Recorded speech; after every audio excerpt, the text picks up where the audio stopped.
इमरान खान तो middle class लोगों को आगे लेके आते हैं,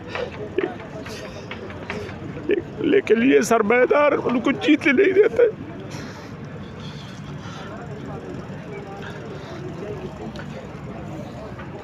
ये सरमाएदाराना निज़ाम है।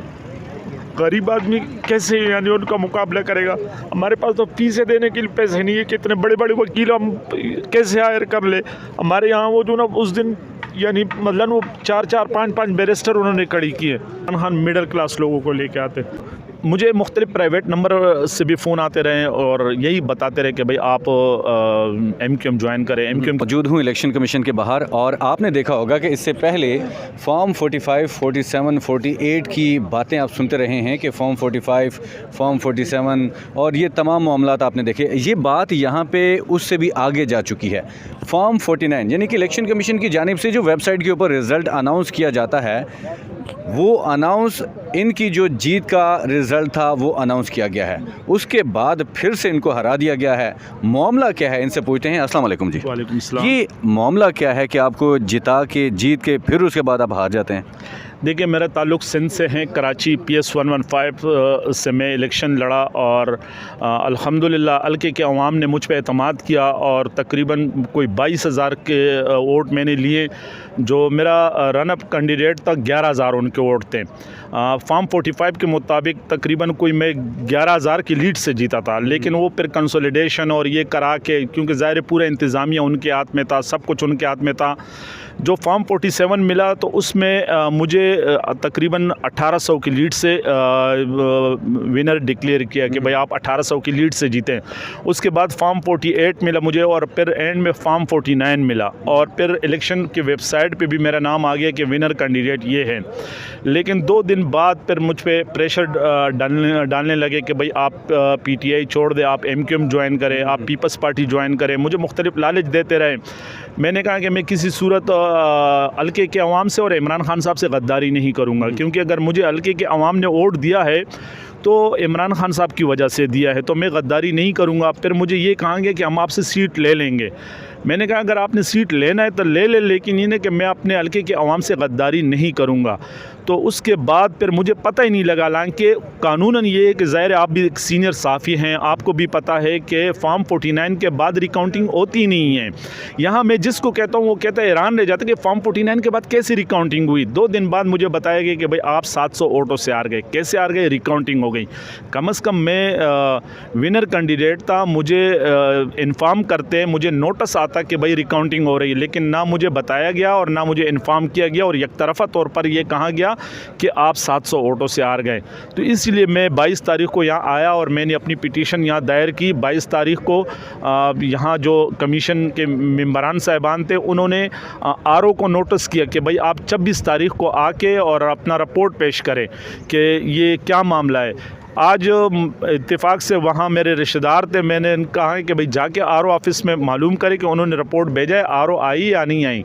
तो वो जब गए तो वहाँ उन्होंने कहा कि RO तो यहाँ बैठी हुई है। वो कह रहे कि ना मुझे कोई किसी ने नोटिस किया है, ना मुझे किसी ने इन्फॉर्म किया है। तो ये पूरा सिस्टम ऐसे ही चल रहा है। आपने कहा कि मेरे ऊपर प्रेशर डाला जा रहा था, तो किसकी तरफ से? क्या आपको डायरेक्टली कोई आके कहता था या कोई फ़ोन कॉल्स थी? और मुझे मुख्तलिफ प्राइवेट नंबर से भी फ़ोन आते रहे और यही बताते रहे कि भाई आप MQM ज्वाइन करें। MQM के लिए ज़्यादा प्रेशर दे रहे थे, पीपल्स पार्टी के लिए कि भाई हम आपको, ज़ाहिर में 2018 से लेके 23 तक भी MP है था सन असम्बली में।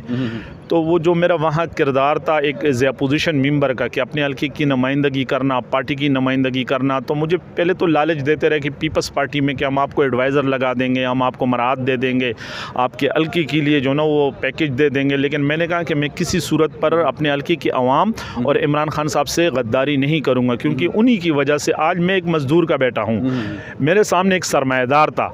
मुझे अगर लोगों ने वोट दिए तो इमरान खान की वजह से, इमरान खान की वजह से। कितने अरसे से आप जीतते आ रहे हैं वहाँ पे? मैं अल्हम्दुलिल्लाह ये मेरा 5वां इलेक्शन है। मैं 3 मरतबा UC नाज़म रहा, 1 मरतबा MPA रहा और अब अभी भी मैं जीता हूँ। अभी भी ये जो ना ये मेरा 5वां इलेक्शन है, क्योंकि मैं ज़ाहिर हल्के में मौजूद होता हूँ, हल्के में खिदमत करता हूँ, तो लोग मुझ पर एतमाद करते हैं। हल्के के आवाम का उसके बाद अब क्या कहना है? देखिए, हल्के के अवाम का तो बहुत ज़्यादा, क्योंकि ज़ाहिर है मैं यहाँ आया हूँ तकरीबन 21 तारीख को और हल्के के अवाम का बहुत ज़्यादा प्रेशर भी है है, मुझे फ़ोन भी कर रहे हैं कि हम हर फोरम पे आपके खड़े होंगे। बल्कि मैं तो वहाँ जो मुख्तलिफ स्टेक होल्डर है, जो मुख्तलिफ पार्टियों के, मैं उनका भी शुक्रगुजार हूँ कि उनके कैंडिडेट का भी मुझे फ़ोन आया कि हम आपके इस केस में हम आपका साथ देंगे, क्योंकि आपके साथ नाजायज़ हुआ है। वो कह रहे हैं कि हमारे पास भी फॉर्म 45 मौजूद है और आप जीते हुए हैं। लेकिन अच्छा, ये जो आपने कहा कि उनकी तरफ से जो पीपल्स पार्टी और MQM की जानिब से आपको कहा गया कि हम आपके साथ हैं? नहीं, मुझे मुस्लिम लीग नून की तरफ से, मुझे जमात इस्लामी की तरफ से, मुझे TLP की तरफ से, मुझे वहाँ दूसरे जो इंडिपेंडेंट कैंडिडेट थे उनकी तरफ से मुझे ये आया है कि भाई हम आपके साथ हैं, आपके साथ नाजायज़ हुआ है और फॉर्म 45 हमारे पास भी हैं, उसके मुताबिक आप जीते हुए 11,000 की लीड से। लेकिन वो कह रहे कि हम खुद हैरान हैं कि भाई आप को फॉर्म 49 मिला और उसके बाद आपको हरवा दिया। अच्छा, जो फॉर्म 45 थे, फॉर्म 47, उसके मुताबिक कितनी लीड से आप जीते हुए थे?